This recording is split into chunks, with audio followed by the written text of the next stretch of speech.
This is Brainz Chat, episode 2. This is Marlon. This is Liv.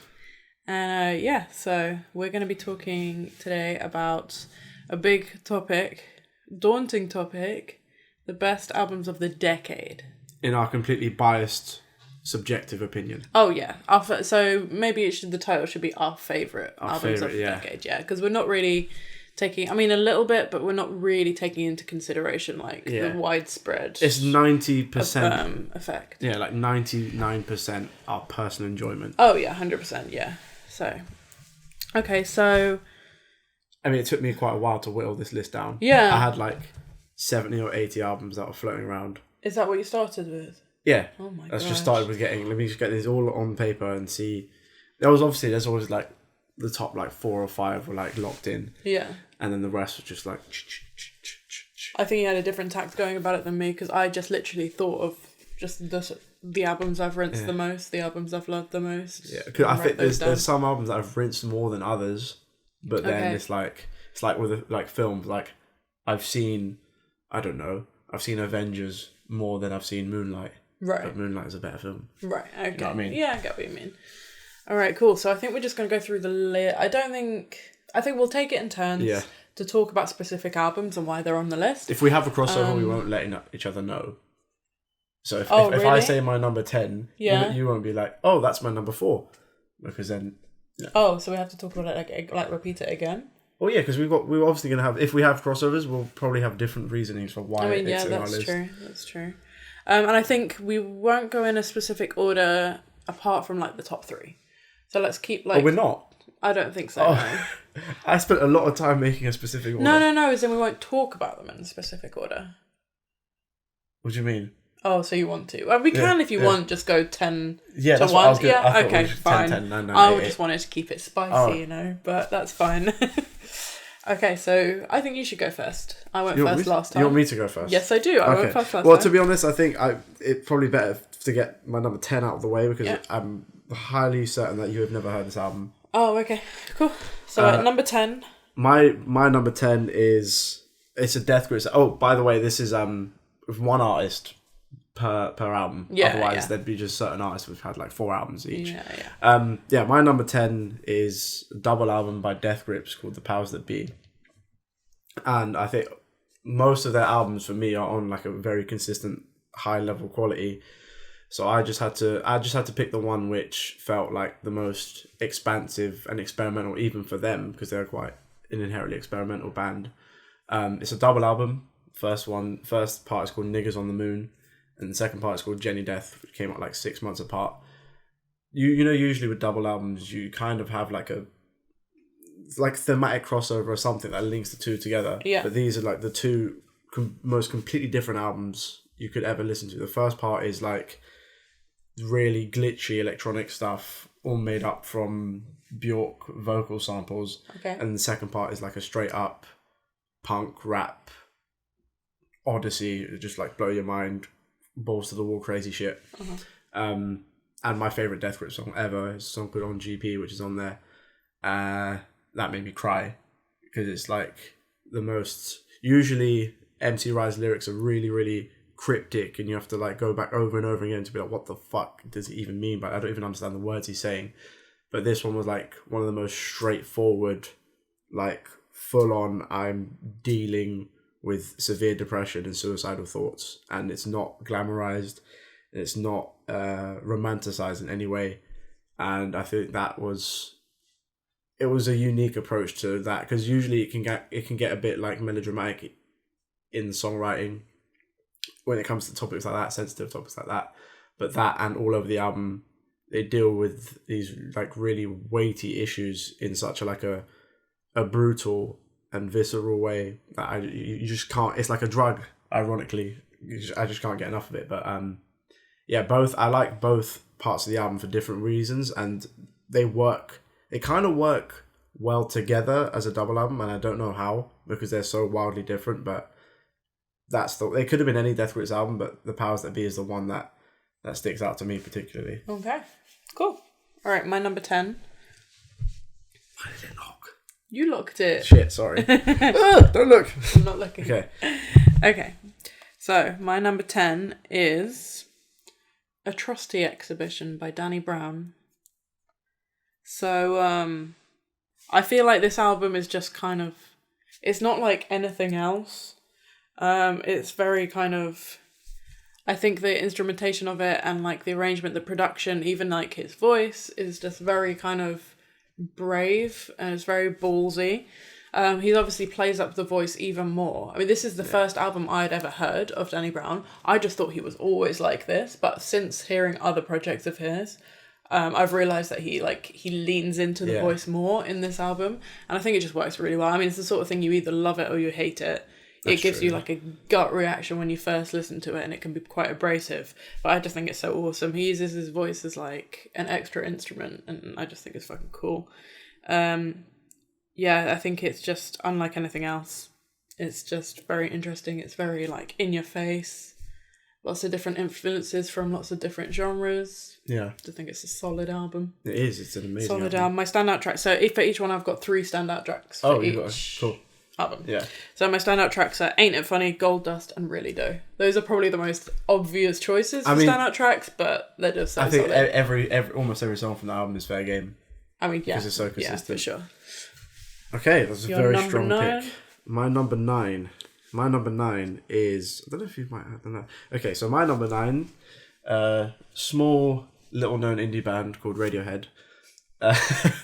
Moonshaped Pool. Well, obviously this decade they dropped 2 albums. They dropped The King of Limbs and A Moonshaped Pool. And I think most Radiohead fans will just kind of agree on the fact that A Moonshaped Pool is a stronger album than The King of Limbs. Not to say I don't like The King of Limbs. I think what they did with A Moonshaped Pool is I think the reason it surprised me is not because it was like groundbreaking in terms of like Radiohead's discography or that it was like super experimental. It was the fact that even though they've built a career on very somber and melancholic songs, they still brought out their saddest and most depressing album yet. And for me, it's one of my favorite Radiohead albums. I think they work.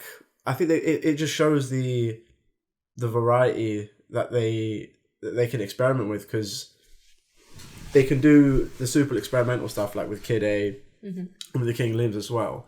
But a lot of the songs on here, like Deck's Dark, that's like, it feels just like a straight up folk song. Like The Numbers as well, Present Tense, they're relatively simple songs, but when it's executed so well by people at the height of their powers, they're like 25 years deep into their careers now, it doesn't matter that it's not super experimental. The songwriting is probably the simplest that Tom has done in a while, and yet it's the most effective. Like Present Tense is one of... No, not Present Tense, sorry, True Love Waits. Obviously True Love Waits has been floating around for years in the Radiohead canon. They've been performing it live for ages. But it's still one of the saddest things I think they've ever written. I think the first song, Burn the Witch, is... obviously I love it when songs have a political message, but I hate it when they shove that political message down your throat. And they never actually mention what they're actually talking about. It's so beautifully and poetically written. Burn the Witch for me is a song about the dangers of like mob mentality, and I think it's particularly relevant now with all the stuff that's going on with Brexit and stuff, and just about like scapegoating a particular type of people, and they articulate that message so well without ever having to explicitly say it. And I think that's a theme that runs throughout the album very well, regardless of the theme that they're touching upon, whether it's loss or depression, anxiety, paranoia. That's something that is a through line throughout the album. Cool. And it's fucking amazing. Okay, so what were your 9? 9, yeah. I need to stop looking at you. I didn't see. Did you? Chill out. Okay, so my number 9 is Beyonce, Self-Titled. Ooh. Very good album. You thought I was going to say Lemonade. No, they're neck and neck for me, yeah. For me, Lemonade just isn't as consistent an album. So for the Self-Titled album is just... For me, it's just a very consistent pop album, I suppose. It's just solid pop songs. I feel like I think it like changed the game in terms of like mainstream music, the way it was a whole of visual album, the way that it had videos for everything, and the way that it dropped out of absolute nowhere and no one knew that it was coming. Like the amount of people that were involved in making all those videos, the fact that no one went, oh, by the way, Beyonce's going to drop an album, unbelievable. They have the strongest NDAs ever. But so I feel like that kind of changed the game, the way she did it. I feel like a lot of people now are just dropping albums by surprise, and they have that surprise element. Most people have done it since. Yeah. Kendrick done it, Drake done it. Yeah, so I feel like that was groundbreaking, and I love the whole visual album. Obviously, she did it again with Lemonade, but I think the novelty of it, the first time with the self-titled, really lent itself well. I love all the themes of female sexual liberation. Obviously, it's a very sexualized album. People were comparing it to that Madonna album, which was all about female sexuality and stuff. I can't remember which album it was. So I just think this is a solid collection of pop songs and a strong album. It is fire. Beyonce is one of the best performers of all time. Facts. My standout songs are Haunted, Rocket, and Flawless. Not Partition. No, not Partition is the one. Right? That album has my favourite Beyonce song ever. You know what it is? Blue. Which is I think Blue is one of the most beautiful songs of the last decade. Okay, so my number 8. Where the fuck is my number 8? Oh, so my number 8. I'm looking at him right there. My number 8 this every time. Is Flying Lotus's "You're Dead." Very solid choice. That was very close to being in my top 10. When I first heard this, it came out just over 5 years ago now. I remember I first heard this album. I went into HMV. I bought the CD, and I think I put it in like my PS3 and just listened to it the first time. And I didn't know which track was which song. Like I had not, because it was like one of the most fluid albums I've ever heard. And I think what is so unique about this album is it feels like he's pulled off a genuinely cohesive and coherent concept album, but doing it through mainly instrumentals. And I don't think I've ever kind of heard that before in this genre of music. The features are the Never Catch Me with Kendrick Lamar. I think that's one of his most poetic verses that he's ever written, which is a testament, because Kendrick as a writer is next level. And his ability to fuse these genres, it's not like it hasn't been done before. Like jazz fusion has been a thing for a long time, and jazz rap has been a thing for a long time, but he does it with such particular flair, and he toes the line between like showing off and having a genuine flair. And I think that's what draws me to this album so much. I think the replay value is amazing, because it has, you can pick out singles and listen to them in isolation. I still do it with like Never Catch Me, Coronus the Terminator, Turkey Dog Coma as well. And I think that's where you can find the strength of an album, where you can pick songs out of context and they still feel like wholly cohesive things, and in the context of the album they fit the narrative well. And I think that has it going for it as well. But yeah, I struggle to find albums that are this. It feels like the panic after death. Like the moment the first song, the first song's theme, it goes into Tesla. That is what I imagine the soundtrack is to me realizing that I'm dead. And I'm like, shit, wow. You're dead. That's pretty. That is deep. what I feel that like I mean, it's called You're Dead. Yeah, it's You're Dead. So it's like an exploration of your mind just melting after you've realized that you've died, and it's fucking mind bending. And the visual component to the album is freaking sick. I'm obsessed with all the horror manga stuff. Yeah, I love it. I'm obsessed. And so, he got Herbie Hancock to collaborate with him on the album. That already just elevates it, because Herbie Hancock is one of the best musicians ever. But You're Dead, fucking amazing album. Okay. My number... What number is it now? Number 8. Number 8 is... This is gonna be divisive. I think this is a very underappreciated album. This is Do What Thou Wilt by Absol. Interesting See, choice. you're interested. I am interested. Yeah, I haven't actually heard it that many times. Oh yeah, you haven't, have you? Really? Times, no. I love this album. I just feel like it's very, very consistent. It's all kind of it's not just a collection of good songs. It's like a cohesive piece of art. Yeah. It has through lines throughout it. So it's got this motif of like children's songs, which is pretty much in every single song, or at least most of them. And he does this thing where he takes a children's song and he flips it. Yeah, like he flips it. He kind of subverts it a bit. So it's it gives you the sense of like childhood loss, and like a subversion of childhood, and so that's like going through the album, and then he's just the topics that he explores in the songs. Like it's all stuff about like society. He talks a lot about like sexism, and like women in society, which no one ever does in hip hop. Like literally one of his lyrics is no one talks on sexism as much as they should. Yeah. I think then it says the black man could vote before the women could. And so he talks about that a lot, and obviously I agree with his standpoint on it most of the time. And I just feel like his lyricism and his wordplay and everything is on point. I feel like he's a very talented musician. And I think it's great. I think it's very underrated. I mean, I would agree with the fact that it's underrated because I recognize Absol is an amazing writer, but I just haven't taken the time to listen to his since what was it? What was the Control System? Yeah, since then I haven't really been keeping up with Absol, but maybe I should. Well, one of my favourite albums. I just feel like I really like it when it's a cohesive piece of art, that it all follows the same themes, it all has returning motifs. I think that's really great. And my standout tracks are Beat the Case, Threatening Nature, and Lonely Soul. Cool. Okay. That was a subversive choice. It was, wasn't it? Okay, what is this now? Number 7. Wait, I can't count, sorry. Yeah, number 7. So my number 7 is an album that you have actually already mentioned.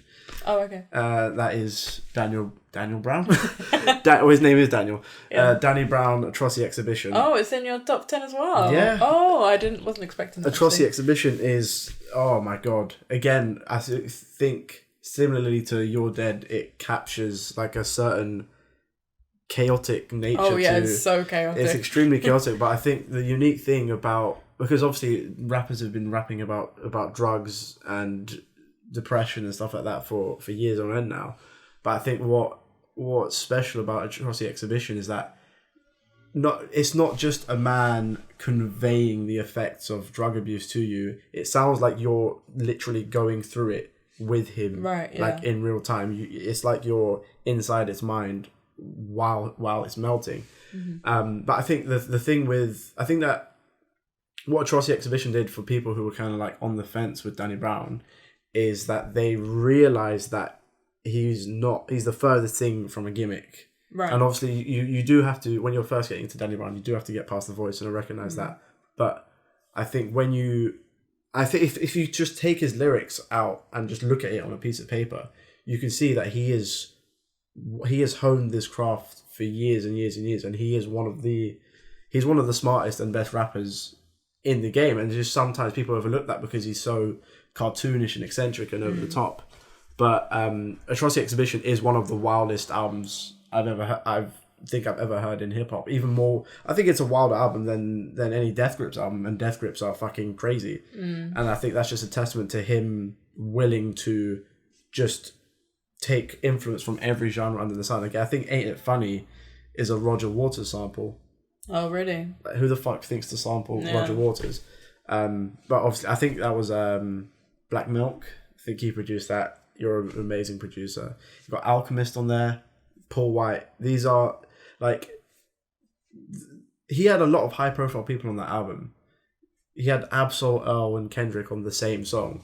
But yeah, he still doesn't want to just, you don't go for the obvious producers like, oh, I'm going to go get so and so and so and so because the big names are attached. I need these big name producers. And I think, again, that's a testament to him just trusting his writing ability, and that's it. He doesn't need the flashiness and the big name things to draw his audience in, because he knows that the draw for him is the songwriting. People may think that, oh, it's because he's like check and he's really loud, but that's not the draw. Yeah. Again, like you said, it's an extremely consistent album. It does follow one whole theme of this man tumbling down a downward spiral. Yeah. But yeah, I think the samples are extremely inventive. I like the fact that he takes influences from people and he gives nod to that. I think on Today he interpolates B.O.B., the old Outkast song, but he does it in a way that's paying homage, not just like ripping off Andre 3000 and Big Boy, and I like the fact that he does that as well. But yeah, Atrocity Exhibition, it's just mind-blowing. Oh god, yeah, it's amazing. Cool. I think that was your number 6, wasn't it? That was my number 7. Oh yeah, now it's my number 7. I'm losing track. This is why I didn't want to do it in order. Okay, so my number 7 is Taboo by Denzel Curry. Extremely solid Right, choice. Can I just... Sorry. There you are, Denzel. I love you. You always do that. It's Sorry. So annoying. Okay, so why do I like this? I just feel this album is just Denzel at the top of his game. I prefer it to Zoo, for sure. Oh, so do I. I'm fully with you on that. Yeah. Yeah, I feel like it's just hard. It's just a hard album, isn't it? It's it has like the strong visual component to it, the whole idea of the kind of the clown stuff and all of that. And I feel like the music's pretty visual as well. I feel like you do see that when you're listening as well. Yeah. Obviously it has a lot of like emo themes to it, and yeah, like I don't even know. Like I find it hard to talk about it just because it's hard to articulate why I think it's so strong. But I think the obviously his rapping, his wordplay and everything is top. He's just an excellent rapper. He's the best breath control in the game. 100%. Yeah, and it's just solid. I can't, like, genuinely, it's one of those albums I just can't articulate why I think it's so solid. I think the reason for that is that because his music, it provides such a visceral animalistic response. It's hard to say. There's something about it. It's like with people like Denzel, either you've got it or you haven't. Yeah. You just fucking got it. Yeah, for sure. My stand-up tracks are Vengeance, which is one of my favourite songs ever, Sirens, and Mad I Got It. Again, they're all fair game. All fair game. All songs fair game. All fair game. Okay, so this is my number 6. 1, 2, 3. So this is an album that actually I was weary about putting this album on this list because it came out very recently. Oh, recently? Very recently. This album came out this year, and it's a man who is actually on Vengeance. Oh. Yeah, Mr. JPEG Mafia of All My Heroes Are Cornballs. You're choosing All My Heroes Are Cornballs above Veteran? Yes, easily. And I love Veteran. Don't get it twisted. I fucking love Veteran, but I think All My Heroes Are Cornballs is a whole different kettle of fish. Okay. Like again, I think what draws me to All My Heroes Are Cornballs more so than Veteran is it brought out a new side to JPEG Mafia that I didn't think had existed. Like I'd heard flashes of him incorporating like a lot of melody into his music and R&B influences, but the extent that he did it on All My Heroes Are Cornballs, on paper I would have been like this won't work. Like you're fucking singing TLC on a JPEG Mafia album. What's going on? And it works so well. Like he actually has an extremely good ear for melody and for writing catchy hooks. Mm-hmm. And I don't think that was something people necessarily associated with Peggy before this album dropped. Again, similarly to You're Dead, the album is extremely fluid in the same way where I struggle to decipher which song was which on the first few listens because there's so many different like dissonant tonal shifts and strange samples. There's even on the first song there's glass shattering and then he brings out one of the most beautiful melodies I've heard this year. There's so many standout tracks, but I think the theme that ties everything together is the level of self-awareness. I like the fact that he's willing to call out anyone, whether that person is part of his fan base or not. If he sees something problematic or worth calling out, he will do so. And I like that unfiltered approach to his music, and that unfiltered approach comes out not just in his songwriting but in his production as well, because I think he's not just being experimental and left field just for the sake of it, because being experimental is progressive and forward thinking, but it doesn't always mean that the end result is good. And I think that's where his ear for melody helps him, and it grounds it in something that is replayable and accessible and catchy at times as well. There's so many standout tracks for me. Free the Frail is one of the most heartbreaking and vulnerable songs I've heard in a long while. I know how much you love Jesus Forgive Me, I'm a Thought, because it's Jesus Forgive Me, I'm a Thought. I think he is kind of underrated as a producer. I think how versatile he is. Usually when you talk about producers and you listen to their beats, you're like, oh yeah, that's a Pharrell beat, that's a Kanye beat, because they have these distinct things. But I think JPEG Mafia is such a chameleon where you're like, is that a Peggy beat? Because if you think to like Baby I'm Bleeding from Veteran, and then you come and listen to Free the Frail, they sound like complete worlds apart. And I think that's a testament to how expansive his ear for music is, and how he's completely unbiased in what he'll take influence from. And I think that's a model for making music that I think other artists should follow. Yeah, for sure. Okay, So my number 6. Number 6. 6 is The Never Story by Jid. Oh, This is one of my favourite albums. Better than DiCaprio 2? Much better, yeah. I mean, I love both albums. But... So is The Never Story his first album? Yeah, it was 2017. Yeah, I believe, but genuinely, I love it. I think it's just good, yeah. such a solid album. It's extremely consistent. I can play it through without any skips very happily. That's usually how I listen to it. I feel like the production choices and everything are very interesting. I like the incorporation of different genres and everything. Jid is just machine. He's just a great rapper. His wordplay and his flows, like how many flows he has in each song. He's just he's flawless. Like you can't fault him at all as a rapper. I love it. Oh, that was horrible. He does a bit of singing and stuff, and I love it when Jid sings. He's got a good voice. He's got a lovely voice. It's just I think it's a great solid album. It is. It's one you can kind of put on in the background and chill to. It's great. It is. It's a fucking strong debut. It was my introduction to Jid. I had no idea who he was before. Yeah, same. Before I had never. And it had me gripped. Like first time I listened to it, I was like, this guy's amazing. Like I need to stay with him. J. Cole, you got one on your hands. Keep hold of him. Yeah. My standout tracks are Hereditary, General, and Ed, Ed and Eddie. Hereditary is different gravy. It is. I love it. I love it so much. It's a very strong choice. Yeah. I love Jid. Okay, so what? We're at halfway now, right? Mm-hmm. So, at number 5, oh god damn, this album. This album, man. Freddie Gibbs and Madlib, Piñata. Of course, Bandana dropped this year and it's extremely good. It's very good, but Piñata is... So going into Piñata, I was very, very familiar with Madlib's music because he's a legend, and of course his collaborations with like Jay Dilla and MF Doom are things of legend. Even his solo stuff as well is amazing. So the draw to me for this album was, oh shit, this is new Madlib stuff.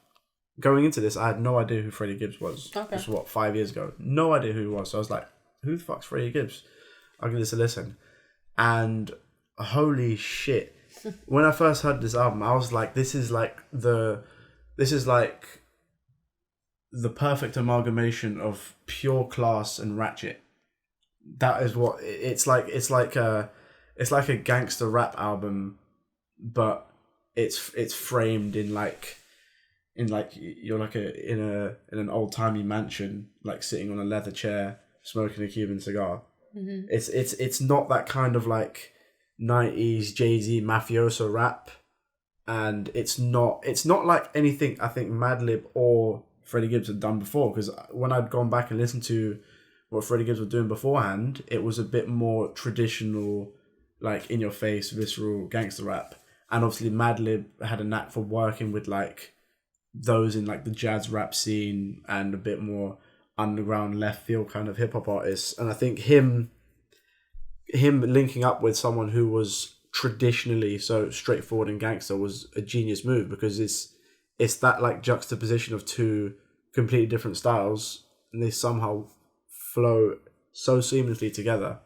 And I think, again, Freddie Gibbs, a bit like Peggy, what draws me into his songwriting is all of his writing is grounded in reality and self-awareness.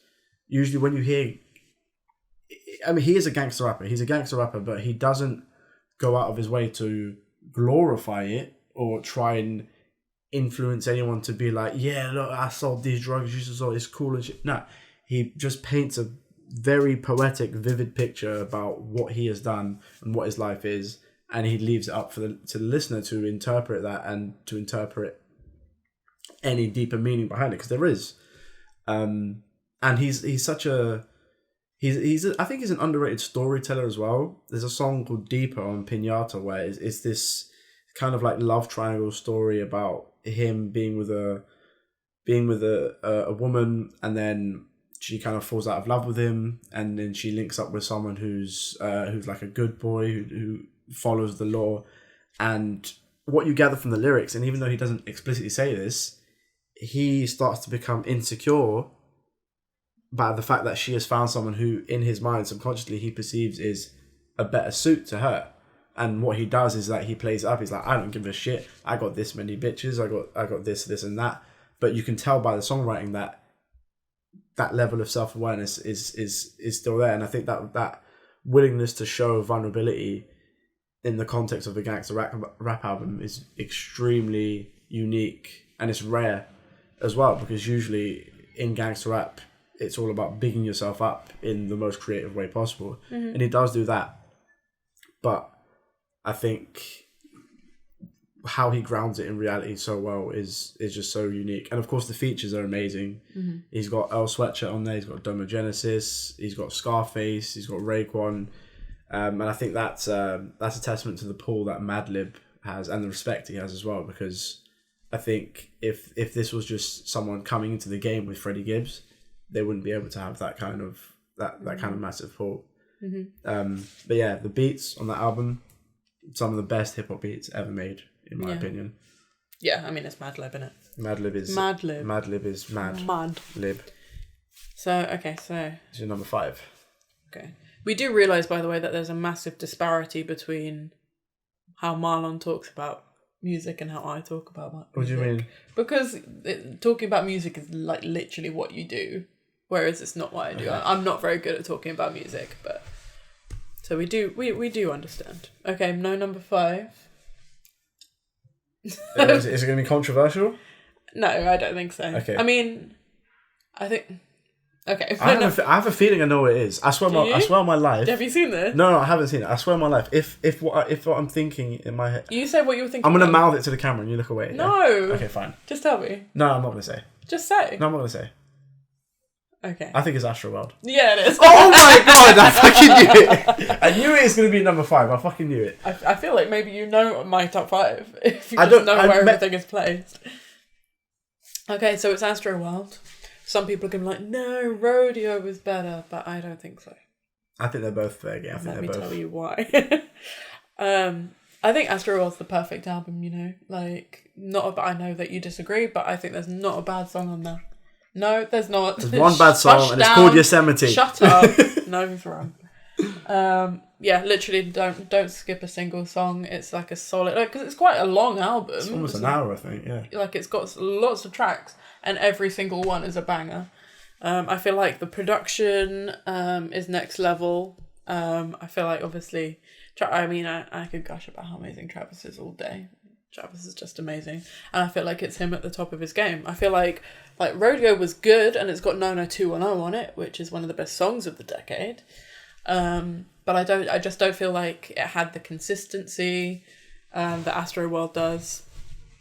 The features are amazing. Obviously that Don Toliver verse. Different we gravy. We can never forget about that Don Toliver verse. Yeah, and obviously he's got Frank on there. He's got so many great people on there. And Travis is great. He is. Yes, I think it's only up from here as well. Yeah. It's just showing his potential. But yeah, I like the whole visual component that was with the album. So that obviously the whole thing of the theme park or whatever, like it's a literal theme of the album, and like everything, like all the merch is sick, like all the artwork, like all the videos, like everything. It has this through line, which I think is really cool, and obviously like themes of like loss of childhood and whatever, because they shut down Astroworld. Yeah. He's probably going to bring it back, innit? Bring it back. But yeah, it's sick. And obviously we went to the tour. Okay. We did one London show, which we went to.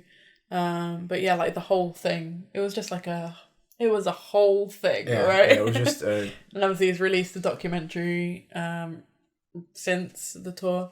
But yeah, I just feel like it's great. It was a moment. It was a moment. It was a moment. And I feel like it's had a big impact in hip-hop, mainstream music, everything. Just music landscape. My standout tracks are Stop Trying to Be God, Can't Say, and Stargazing. Do you know what I think? Just one thing to add on Astroworld. I think it's a testament. Well, not a testament, but I think it's interesting to see the way Kanye made My Beautiful Dark Twisted Fantasy, where he was kind of like, it felt like he was like the director of a movie, where like he was the man in creative control, right? But he was like a very, very open and willing collaborator. Yeah. I think that's the same way very Travis. Vibe, yeah, because Travis I think he's a visionary. That's what he's not just a musician, really. Is he? He's a visionary. Yeah. So it does feel like everything he was like in control of it. Yeah, and it's good to see someone in hip hop who's at the top of their game, who they let their ego go aside to bring in collaborators. It's not like I'm gonna fucking do everything myself because I know I can do it. Yeah, you can, but you're not going to advance your sound if it's just you on your own. Yeah, for sure. So I think that's what I get from Astroworld. Yeah. Okay, I can't count. Oh, top 4. Okay. Oh yeah, we're into the top 4 now. Top 4. Top 4 is an album I have tatted on my right arm right now. Mr. Frank Ocean. That's at number 4. Oh, I knew you were going to get like this. Make no mistake. Number 4. Make no mistake. You know, I literally have the man's face tatted on my arm. You know I like this album, okay? I'm a very, very extreme fan of Blond. I love it so much. Clearly not well enough. Are you mad? I've got his face tatted on me. Oh my god. Anyway, Blond. Okay, you know I'm... Blond. It's Blond, okay? It's Blond. I'm done next time. No, I'm joking. I mean, I can talk about... Blond. Oh my god. Like you said with Astroworld, Blond was a fucking moment. Yeah, I remember exactly. And like I think... I will admit, the reason it resonated with me so well immediately was because the context in which I was when I first heard the album. I think I've told you this. I was in a house on my own for 3 weeks without internet. Mm-hmm. Literally, all I could do was either watch reruns of The Simpsons or listen to Blond. So I listened to Blond all day, every day, for 3 weeks straight. Sounds like you're in prison or something. No. Sounds mysterious. And obviously, there's a lot of themes of like loneliness on that album, and it hit so hard during those 3 weeks. I was like, Frank, I get you, man. I fucking get you. But no, I think the biggest thing was his vocal improvement from Channel Orange to Blonde was just skyrocket, because Frank could sing. Like, we all know Frank could sing. He had a beautiful voice. But when it got to Blonde, it was just like you could tell he'd just been like honing his craft for those 4 years. And I was not mad that it took 4 years to come out, because quality over quantity. Art takes time. Yeah, quality over quantity, and Blonde is the perfect embodiment of that. I think his songwriting ability again just went. Every time I listen to Blonde, I always find little like, I don't know, a little metaphor here or a little something there that I hadn't fully picked up on. I'm like, oh shit, this. Like, it took me a while to even get what the fuck Pink and White was about. It's not a particularly complicated song, but it's just like how he strings these sentences together in a very like stream of consciousness type of way, it requires your undivided attention to fully grasp exactly what he's talking about. And that's not to say that Frank Ocean is a particularly cryptic or pretentious writer. It's just the strength. He's found like a perfect middle ground of being poetic and accessible, and he operates in that field in between. And I think that's why his music is so popular and accessible, even though it's relatively experimental. Like, think about Pretty Sweet. What the fuck? Who thinks to like string that together? But I think it's amazing. But yeah, I think his willingness to his inventive use of collaborators is something that I love on Blonde. Like Pink and White is featuring Beyonce. Technically, I didn't even know that was Beyonce for such a long time. It's Beyonce, and he just got her to harmonize and sing a couple of words. Again, and he on Siegfried, which is my favorite Frank Ocean song ever. He got Johnny Greenwood to do strings. Do you know how big of a flex that is to get Johnny Greenwood doing your strings? That's next level. But yeah, Blonde is it's such a textured album. I think it finds so much power and strength in its most like quiet and subtle moments, like Ivy, Self Control, Siegfried. They're very subdued songs, but the reason they sound grand is because of his songwriting. It's not because of flashy like pyrotechnics or over the top production techniques. But yeah, Blonde is Blonde, man. Yeah, but you put it as your number 4. That's just a testament to how good the other 3 albums on my list are. I'll be the judge of that. Okay, so my number 4. Well, now you've basically just given away what your number 1 is. I mean, but I think that was, if anyone knows me though, like that's obvious. Okay, number 4 is My Beautiful Dark Twisted Fantasy by Mr. Kanye West. Look up Mr. West. My Beautiful Dark Twisted Fantasy. Okay. What? No. Is that your number 1? No, it's not my number 1. It's not even on my list. It's not in your list? No, because we had one per artist, and that's not my favourite Kanye album. That even came out this decade. So you've got we'll get to Kanye that. album? We'll get to that when we get to it. Dark Fantasy. Dark Fantasy isn't your favourite Kanye album? No. It's like number 3 or 4. Okay. Alright. But it's still amazing. It's still a 10 out of 10. For fuck's sake. Yeah, I think it was just a very impactful album. I feel like it's pretty innovative. It makes some interesting choices. They're just well crafted, memorable songs. Like something like Power, I think is an amazing song. Yeah, I think that literally like that will go down in history as like. I think it already has. I know. It's literally like Hey Jude or like what's the Beatles' most popular song? Probably Yesterday. I don't know what their fucking most memorable song is. But anyway. It's his Hey Jude. It's Kanye's Hey. But it's more than that. Yeah. I think it's like it's so impactful. Yeah. And everything like it's pretty mainstream. I would call it probably one of his most mainstream albums. I mean, it's very mainstream. All of his albums are very commercially viable. Right, yeah. Yeah, I feel like I don't even know. I will give you this about Dark Fantasy. My favourite rap song of all time is definitely New Dress right, from the album. So. Yeah. They're just solid. I think it's a very impactful album. I think it's influenced a lot since it came out. What year did it come out? 2010. Oh, 2010, so exactly. So literally it's had the whole decade.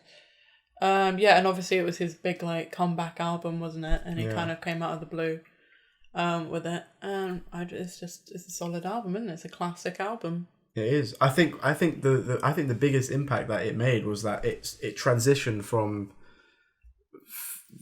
it made people like it made it mainstream and very acceptable to now think of hip hop as a genuine, legitimate form of art. It can be thought of as fine art. Yeah. Like when it's at its best, and I think that is what helped like make that acceptable.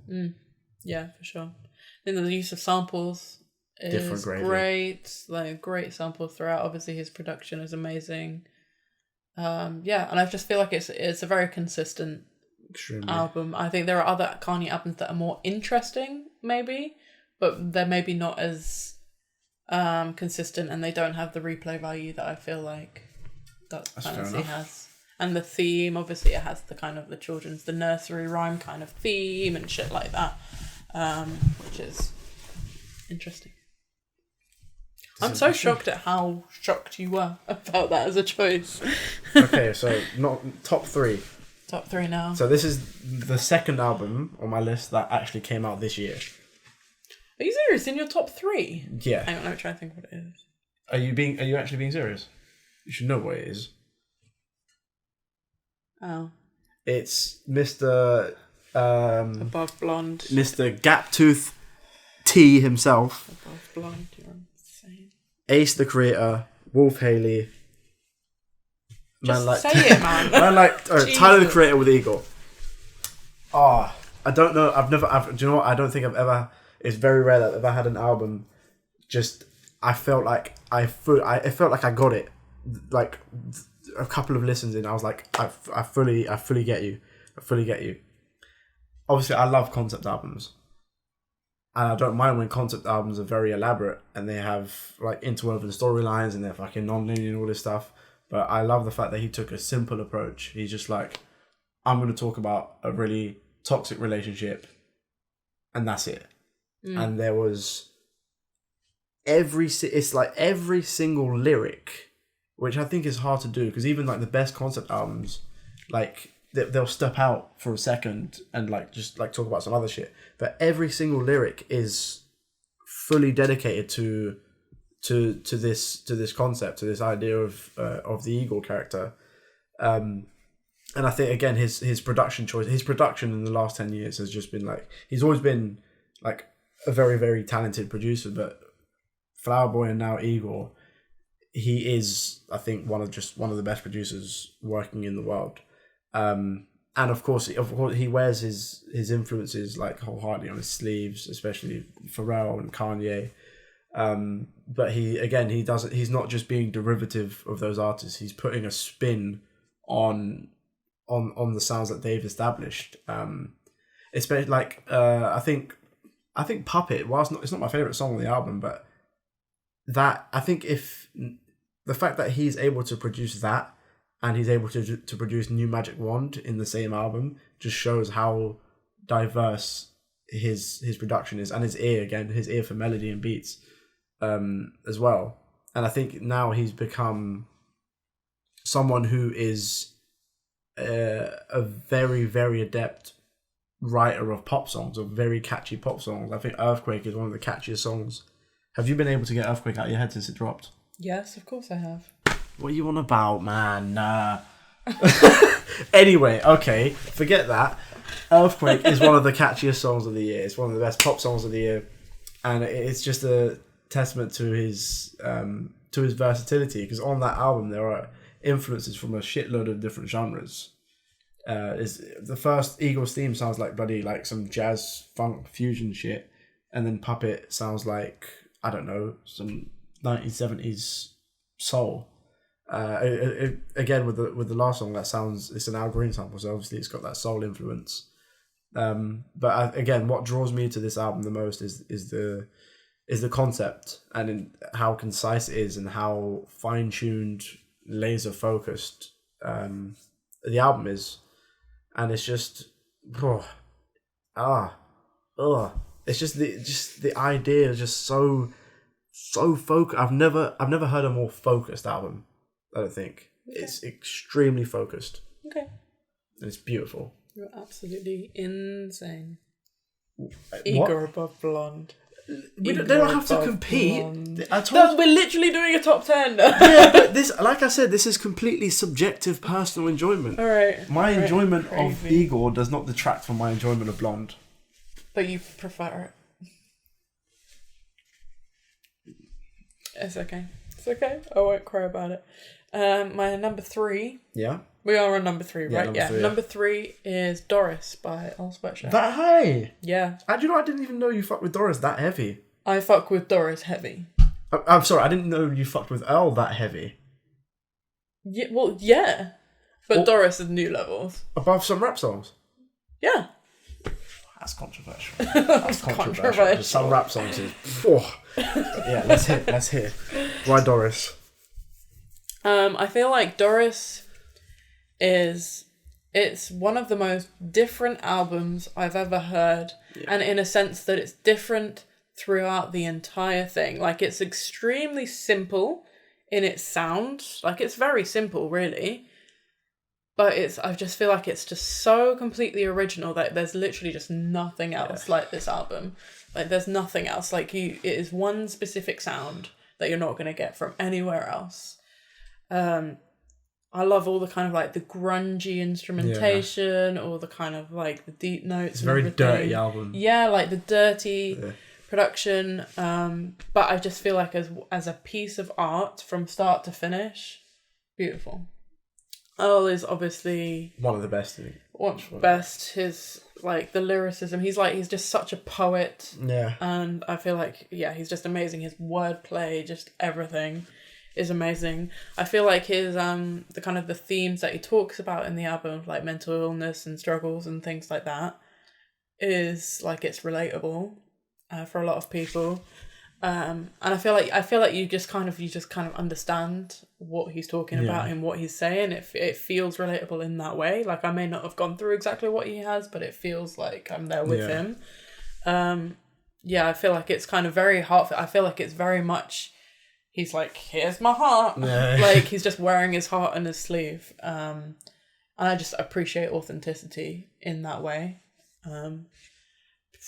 I can't get enough of that film. But literally, I will listen to the whole album, start to finish. It's one vibe, it is one sound. But like, I mean, I could listen to individual songs. They're still fucking great songs individually, but together it's just new level. I love it. Doris is amazing. It is amazing. It's amazing. I think it's way better than some rap songs. Whoa. Standout track. What? Just a passing comment. Standout track. Put some respect on his name. Standout track. Yeah, sorry. I forgot to do my standout tracks for the last one. Chum, Burgundy, and Horse. Not Pre. Pre is the one. No, but that's the thing. They're all they're all the one. They're all the one. And all together, it's insane. Yeah. So I fucking love Doris. That is probably, but I'd probably say an underrated album. I think people fuck with it. People fuck with it heavy. Yeah. Okay. I feel like it was a moment in time as well. Like, he hasn't done the same since, and I don't think anyone else He was 19 years old when that dropped. Mad. 19. Like, that is mad. The innovation. Okay, number 2. My number 2. You want to have a guess? I think it's Yeezus. It is Yeezus. No, it is Yeezus. It is Yeezus, yes. Literally, of course, like, I mean, that's a stupid thing. I was going to say, if it wasn't for my number 1, Yeezus would be number 1. Of course, that's how lists fucking work. Yeezus. Oh my god. Yeezus. So, the reason it's not My Beautiful Twisted Fantasy is it's partly to do with the approach that you can do after... Okay, Dark Fantasy came out and everyone was like, oh my god, this is the fucking perfect album. This is amazing. This is Kanye's magnum opus. Which they were right to do, because I was one of those people. I was like, oh my god, this is next level. And I love the fact that his approach to following up perfection, like artistic perfection, is fuck that, I'm going to do the complete opposite thing. And this is still a very it's a very popular album. It's very commercially viable. I'm not saying it's the most experimental thing since fucking sliced bread, but in terms of mainstream rap, it is very experimental. It's very abrasive. It's on first listen, it's hard to get through. Especially like the first sound you hear is like your fucking speakers, like the aux cable's like hanging off and the speakers going crazy. That's what On Sight sounds like. But I think on a lot of the album, I think Yeezus is like the perfect satire on everything that is so braggadocious and ego filled about rap. And obviously, like, it feels sometimes it's like self-satire. It's like he is demolishing and breaking down his own image, especially on like I'm in it. That for me, that's is like my favorite one. I'm in it is like the most satirical song I've ever heard. And I think if you don't see that, I think you just either haven't listened to enough rap or you're very, very naive, because any man who's willing to say black girl sipping white wine, put my fist in it like a civil rights sign. Mm-hmm. He is being satirical. Yeah, he's not literally literally talking like that. But again, I think the thing with Yeezus is that every element of previous Kanye albums is still there. They're there to see, like all the string stuff from late registration is there. I was thinking of the live album. The soul stuff from College Dropout is there. The electro stuff from Graduation is there, and the grandiose of Dark Fantasy is there. Yeah. But the difference is that it's not interwoven with like flashy production techniques. It's very there in your face. It's like the pivot on New Slave from one sample to another. It's just the original sample finishes. There's a stop, and then the new sample comes in, and then that's it. And then obviously Frank comes and fucking harmonizes with the guitar, and it's beautiful. But yeah, I think my favorite Kanye song of all time, well, my second favorite after The Devil's in Dress, is Blood on the Leaves.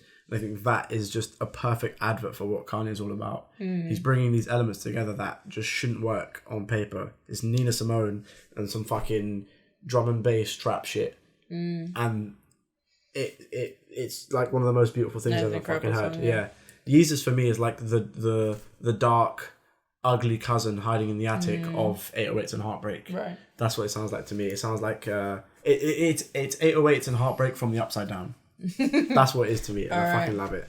I think Yeezus is my favourite Kanye album too, but for me it's just not as enjoyable a listen, I would say. Oh, see, for me I listen to Yeezus way more than I listen to My Beautiful Dark Twisted Fantasy. Okay, I think it's just like enough. For similar reasons as Atrocity Exhibition, it's just that visceral. Yeah, the visceral. It's kind of quite abrasive, so I feel like you have to be in a certain mood to listen to it. For me personally, just because I'm very mood based when I listen to music.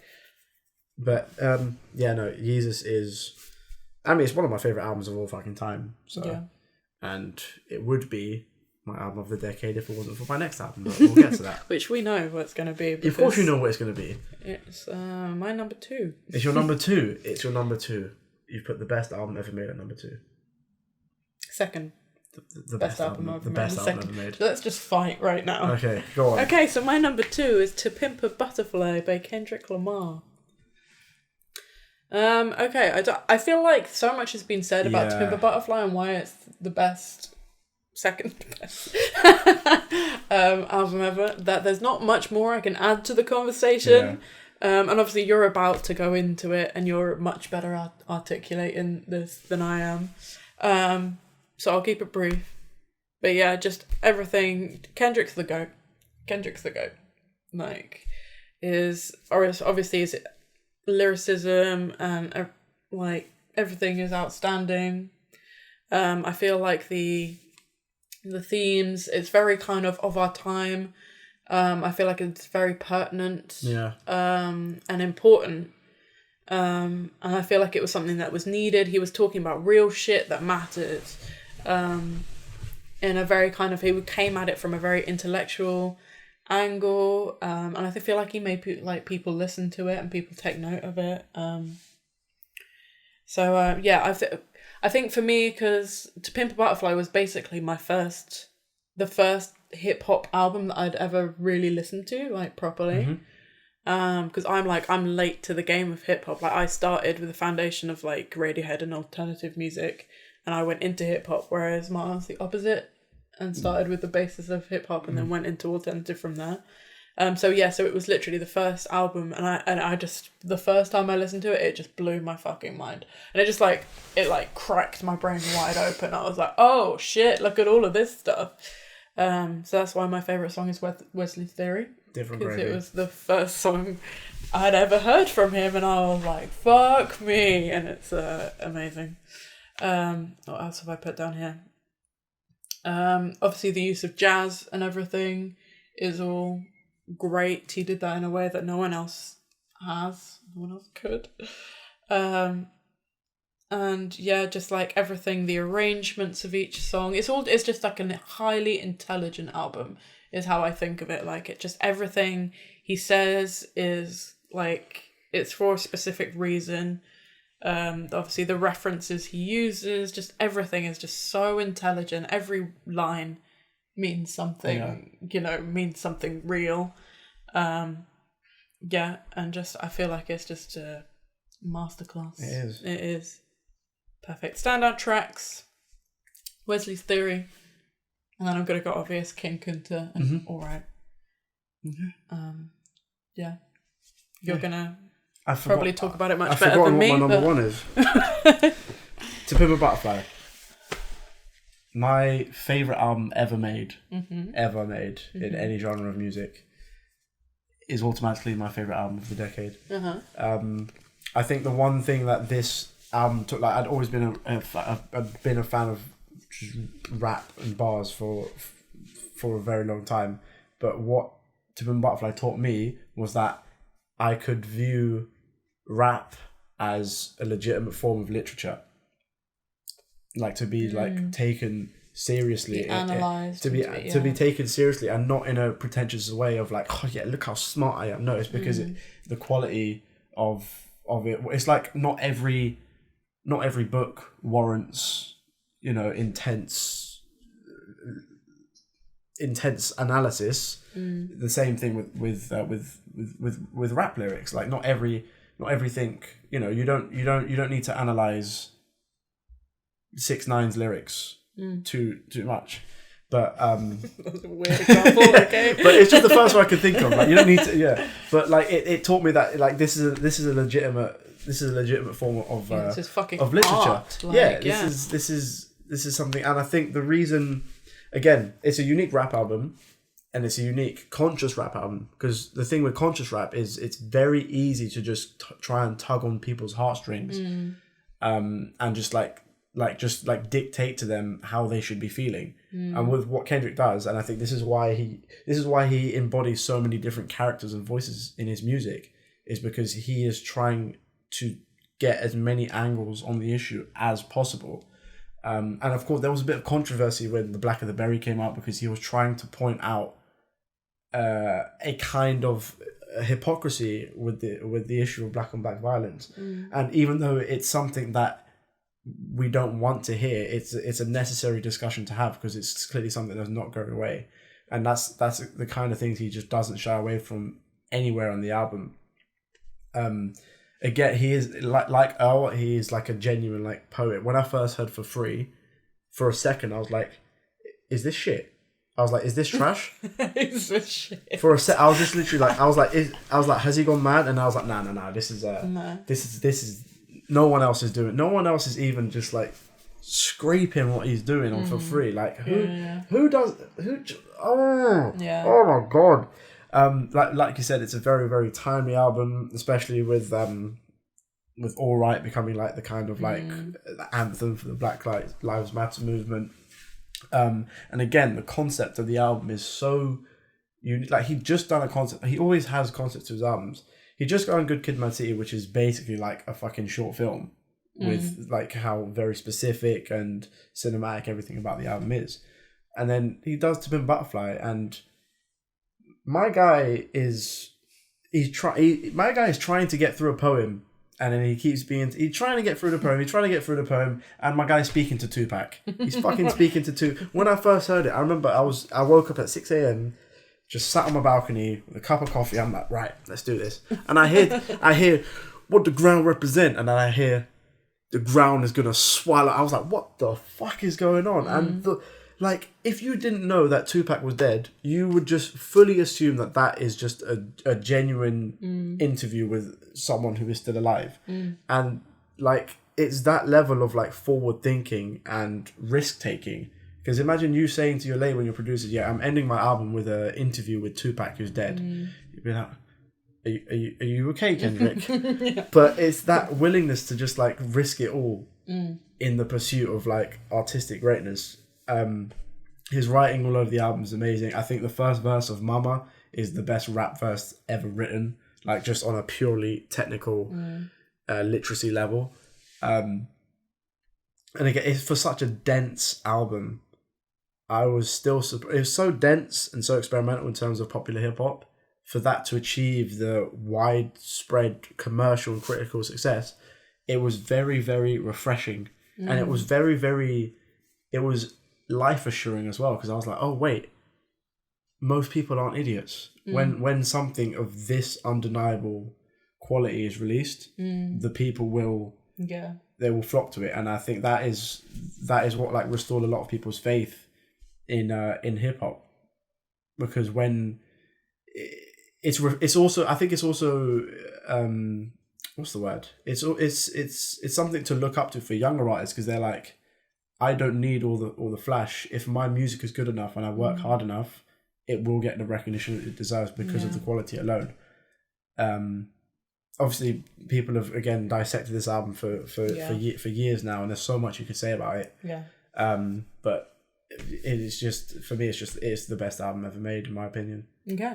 And your number one choice. My number, it's just right, the best.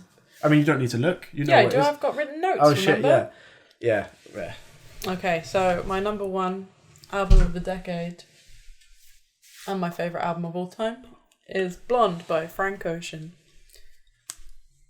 I just feel like this album is another level. I feel like it's not just music, it's just this whole thing. I'm probably going to find it quite hard to articulate why I love it.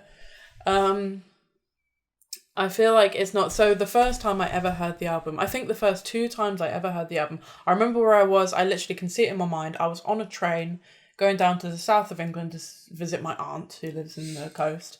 And I was like, all right, let's give this Blonde a listen.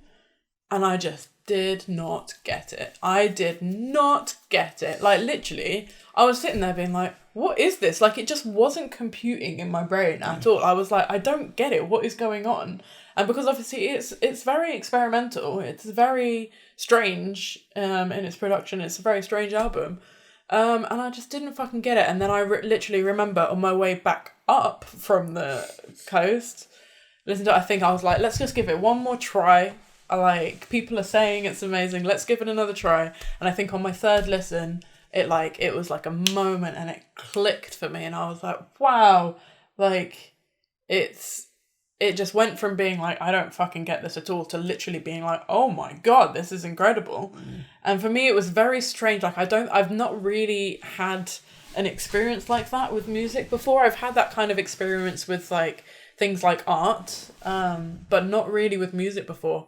And it was just, I genuinely feel like I had to alter my brain chemistry in order to properly understand it. And I feel like that's the next level that Frank is on. And I feel like it's just this incredible piece of art. I feel like from start to finish, it's just it's so emotional. It's like you said, every single time you listen to it, you hear something different.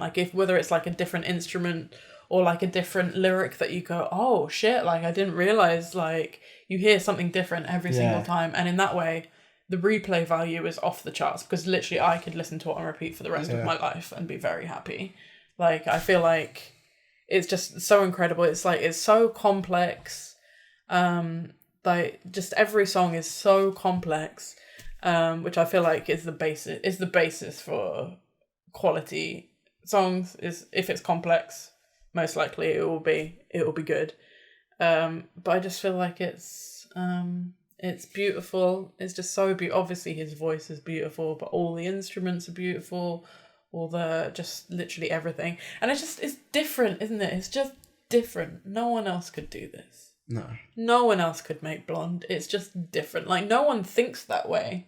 So I feel like I feel like Channel Orange is reasonably safe an album in the fact that he went for quite... it is a little bit different, but it's quite... He kind of stuck with the R&B vibe and stuff. Blonde is completely genreless, because genuinely he just kind of stepped out of what everyone expected of him, and it just created something that's, and I feel like that has definitely made an impact in the fact that now people are making music that don't have a genre. And I feel like people are trying to give Billie Eilish a genre, and she's being like, why are you trying to give me a genre? It's quite a millennial thing, isn't it? Yeah, so obviously it has all the themes of lost childhood and lost youth. It's very nostalgic, the album. So obviously it's split into 2 halves where they have all the nostalgia and everything, and then you have realizing and coming to terms with the fact that he's losing these things and he's getting older and whatever. And that is obviously, that hits hard That's something that everyone Yeah. deals with. It's something that I'm very aware of as I get older. And it's kind of this, it's bittersweet and it's just beautiful. And I feel like I just want to listen to it and cry in the dark. In the dark. dark. What else did I put here? Oh, so I listened to it without the skits. So Are you? Oh. you put it at number 4. You can shut Listen, the Facebook fuck Story up. is the best song on the album. Fuck Facebook Story. I So just I don't see personally yes. have a playlist where I have the album just without the skits, and that's what I listen to all the way through. Just for me personally, it's a better experience for me, more pleasurable to listen to. I don't want to have this French guy being like, I love that. I love the it's on skits. Facebook, whatever. I love the skits. What else did I put? Yeah, and it tells a story. It's a story, It tells the story, and it's so personal.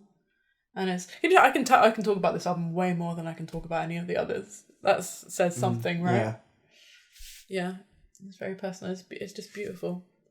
I would say just one, because obviously we both enjoy the album very much, but Yeah, I think because you said it's a lot of the strength in that the fact that a lot of the things are very complex. yes, But I would say some of the songs, the reason I gravitate towards them is because they sound so meticulous and complex, but in reality they're quite simple. Like if you think about Self Control, most of the song is him just singing over a guitar line, which isn't too like complicated, but it because of the strength of his voice and the tastefulness of the guitar and stuff, it sounds like very, very.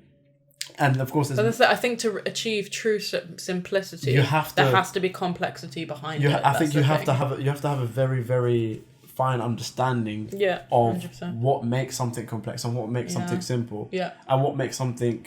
I think there's a difference in simplicity because you can't do anything else, or simplicity because you have this talent and you can condense it. Yeah. Yeah, I think, for sure.